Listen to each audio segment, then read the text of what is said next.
Tapat na serbisyo para sa Q-citizens. Nakipagpulong si Mayor Joe Belmonte sa mga opisyal ng barangay mula sa iba-ibang distrito upang talakayin ang mga flood control project sa kanilang nasasakupan. Hinikayat din na alkalde ang mas matibay na pakikipag-ugnayan ng mga barangay sa pamahalaang lungsod, partikular sa pagtukoy ng mga flood control project na isinagawa ng DPWH. Nauna nang nakipagpulong ang pamahalaang lungsod sa Metro Manila Development Authority para tiyaking aligned ang mga flood control project ng local at national government sa Quezon City, gaya ng pagtatayo ng water detention basins.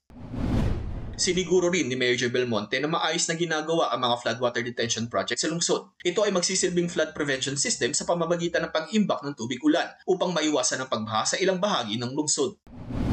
Pinakinggan ni Mayor Joy ang mga karanasan at suhestyon ng mga residente kung paano pa mapapabuti ang mga programa ng QC laban sa pagbaha sa kanyang pag-inspeksyon ng mga flood control project sa lungsod. QC Programs Arangkada. Sabay-sabay na nag-zumba, nagbisikleta, nag-skating at ehersisyo ang mga Q-citizen sa lingguhang Car-Free, Carefree Tomas Morato na pinangunahan ng City Planning and Development Department.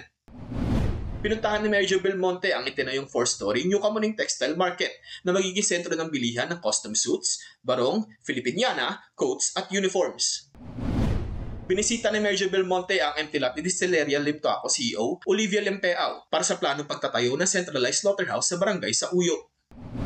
Isang send-off party ang idinaos ng Quezon City Film Commission at Instituto Cervantes Manila para sa 10 producers mula Quezon City na bahagi ng Philippine Delegation sa San Sebastian International Film Festival sa Spain. Nagsagawa ng supply at price monitoring ang Department of Agriculture at Department of Trade and Industry sa Kamuning Public Market para siguruhin ang tamang presyo at sapat na supply ng mga pangunahing bilihin para sa mga mamimili. Panibagong pag-asa ang handog ng lokal na pamahalaan para sa mga dating rebelde matapos silang bigyan ng Sustainable Livelihood Program bilang bahagi ng kanilang tuloy-tuloy na integrasyon sa lipunan. Highlight sa pagbisita ni Nakaibiran-Biliran Mayor Rodessa Revita, Vice Mayor Linda Baleyos at mga kawani ng kanilang munisipalidad ang best practices ng QC pagdating sa disaster management at food security framework.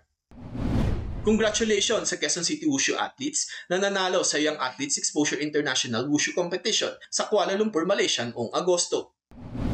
Isang pagsaludo sa mga natatanging kawani na pinarangalan bilang QC Service Awardees. Nakibahagi si Vice Mayor Gian Soto sa pagpapatunog ng Peace Bell bilang bahagi ng pagdiriwang ng National Peace Consciousness Month na pinangunahan ni Presidential Peace Advisor Secretary Carlito Galvez Jr. ng Office of the Presidential Advisor on Peace, Reconciliation and Unity sa Quezon Memorial Circle.